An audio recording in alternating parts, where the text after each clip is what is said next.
Start. माझे नाव Harshad Ashok bore.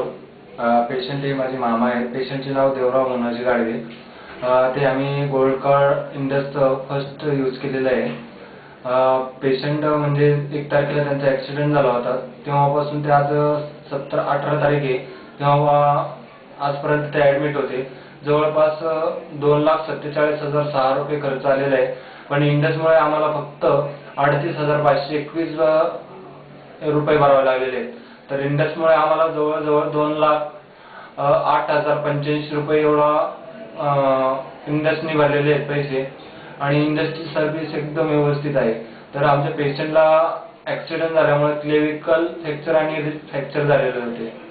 आणि इंडसबद्दल माझ्या काहीच नाही, म्हणजे ज्या इंडस फॅसिलिटी देते ते कस्टमरनी पुरेपूर त्याचा यूज करून घ्यावा. आणि फक्त आपण एकदा कार्ड इंडसनी दिले तर फक्त ते वर्षासाठी रिन्यू करावं लागतं. आणि इंडसबद्दल माझी तशी काही तक्रार नाही. ओके.